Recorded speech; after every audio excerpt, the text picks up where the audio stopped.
সমিতি আসসালামু আলাইকুম। আজকে আমি আমার ঝিঙ্গা, চিচিঙ্গা এবং করলার জমিতে মাছি পোকা দমনের জন্য এই ডিবির ভিতরে বক্সের ভিতরে কিন্তু আমি এই তাবিজগুলা ঝুলাই দিব।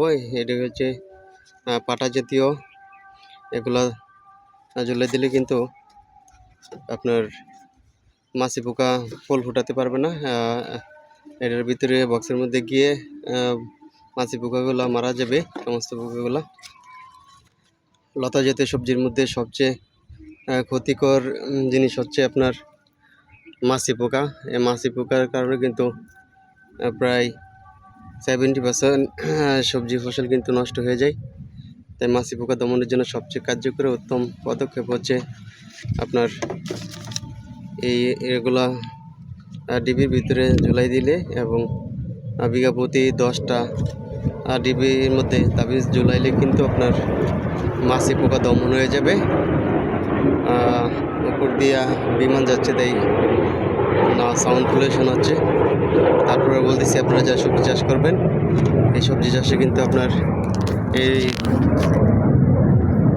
কিউ ব্লক অথবা আপনার এটা হচ্ছে এরেস্ট লিডিনিং কোম্পানির মার্কেটিং করে। এটা খুচরা বাজারে 120 টাকা মূল্য।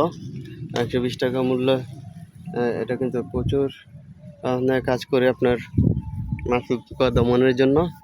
আপনার সবজি চাষের সবচেয়ে সর্বোত্তম ব্যবস্থা হচ্ছে মাছি পোকা দমনের এই কিউব ব্লকগুলা আপনার ডিবির ভিতরে ঝুলা দিবেন, একটু ছিদ্র করে দিবেন যাতে আপনার এটার ভিতরে গিয়ে সমস্ত পোকাগুলো মারা যায়। এখানে প্রায় 18টা ডিবি আনা হয়েছে।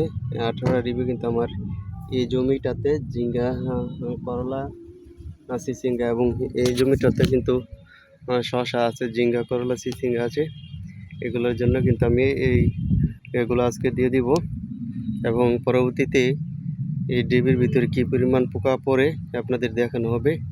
আপনারা সচক্ষে দেখতে পারবেন যে এক একটা ডিবির ভিতরে প্রচুর পরিমাণে মাছি পোকা পড়বে।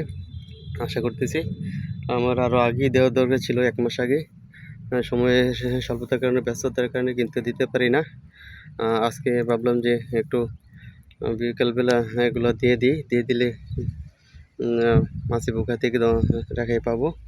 আর ওষুধ কীটনাশকের ইয়া থেকে একটু খরচটা কমে যাবে, কীটনাশক দেওয়া কম লাগবে, অল্প কীটনাশক দিলেই হবে। তাহলে কিন্তু আপনার দেখা যাক এই সমস্ত ডিবিগুলোতে আজকে দিয়ে দিব এইগুলা। আপনারা যে সবজি চাষ করবেন এগুলা কিন্তু অগ্রিম দিয়ে দিবেন। প্রথম দিকে দিয়ে দিলে সবচেয়ে ভালো হয়। সেই সময়টা কিন্তু আমার ছিল না, কারণ সকালবেলা সবজি হারভেস্ট করতে হয়, বিকালবেলা অন্যান্য কাজ থাকে, দোকানে বসতে হয় এবং ওষুধ স্প্রে করতে হয়। সমস্ত কিছু মিলাইয়া কিন্তু স্বল্প সময়, তাই দিতে পারি নাই। ভাবলাম যে আজকে অন্য কোনো কাজ নেই, তাই এগুলো দিয়ে দিলে দেখা যাক কেমন হয়। আপনাদের দেখানো হবে পরবর্তীতে। ধন্যবাদ সবাইকে। আসসালামু আলাইকুম।